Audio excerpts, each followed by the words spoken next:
Dans le protocole, il y aura des tests aléatoires à l'arrivée, D'accord. qui seront administrés à l'arrivée, mais sans contrainte à l'arrivée. Les personnes rejoindront leur résidence, quelle qu'elle soit, hein, parce qu'on a des gens qui vont dans des hôtels, des gens qui sont résidents aussi dans des villes marocaines, notamment du marché français, ils sont nombreux. Ils seront contactés si leur test est positif, et ils suivront un confinement chez eux, dans leur résidence, le temps d'avoir un test négatif. Un suivi sera apporté aux personnes qui seront légèrement positives. Est-ce que vous allez augmenter les vols? Est-ce que Royal Air Maroc, par exemple, va augmenter ses vols pour les prochains jours? C'est la clé de cette reprise-là, c'est d'abord les vols. Et d'ailleurs, cette visite au premier marché, qui est le marché français, c'est principalement pour, reprendre toute l'activité aérienne sur le Maroc.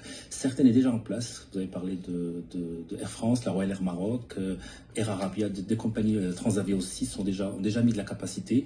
Avec l'annonce hier de ces conditions-là, l'ensemble de la capacité est en train de revenir sur d'autres compagnies européennes qui travaillent sur le Maroc. Donc le challenge qu'on a, c'est de reconstruire très rapidement l'ensemble des routes aériennes. Il faut savoir que l'aérien, si je prends 2019 avant la pandémie, c'est départ France, c'est 66 vols quotidiens vers le Maroc. Si je prends avec la ville de Paris et la ville de Marrakech, deux exemples, c'est 19 vols quotidiens. Donc c'est la simplicité et puis l'importance de marché marocain, de destination marocaine et du marché français est très forte. Et là, on a les conditions pour reconstruire cette base, et c'est en train d'être mis en place.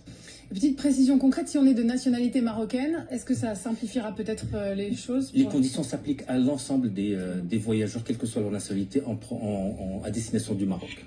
Est-ce que ça a été vraiment très difficile pour le secteur du tourisme? Comment est-ce que vous avez vécu cela?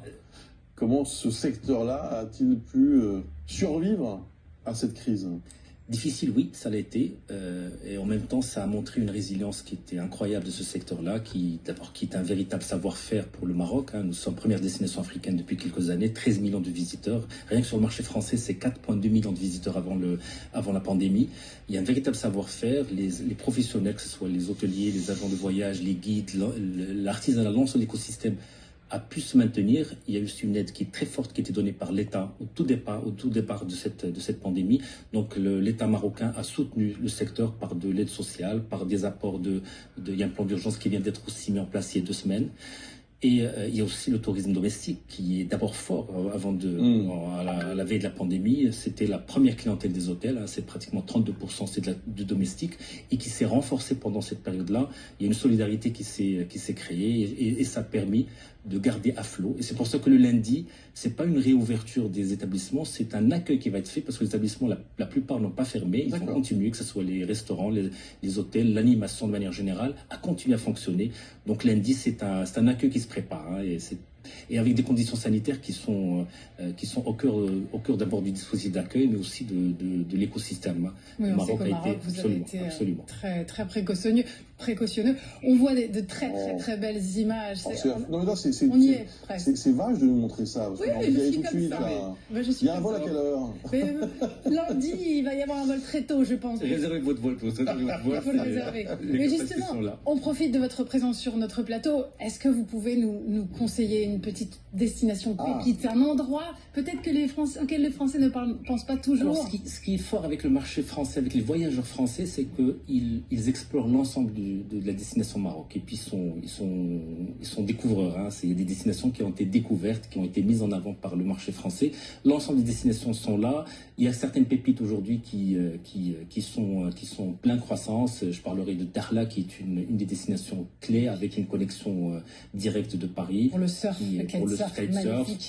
aussi pour la culture, et puis il y a aussi Chaouen, qui est une des destinations qui sont extrêmement prisées en tant que découverte. Mais ce qui va être fort aussi, c'est que les voyageurs français vont aussi redécouvrir les destinations classiques, qui sont Essaouira, qui sont Ouarzazate, Fès, Meknès, Rabat, Tanger, Marrakech. Donc je pense que cette histoire d'amour, cette rupture, cet arrêt qu'on a eu quelques semaines, va faire que la reprise, cette histoire d'amour va reprendre de manière encore plus forte, et qu'on aura de belles vacances pour février, mais aussi des vacances de Pâques qui arrivent, et puis l'été aussi, on prépare l'été de manière forte. C'était juste une petite pause. Voilà, ça reprend lundi. Merci beaucoup. Merci. Merci, monsieur le Président. Merci d'avoir été avec nous ce matin sur BFM TV.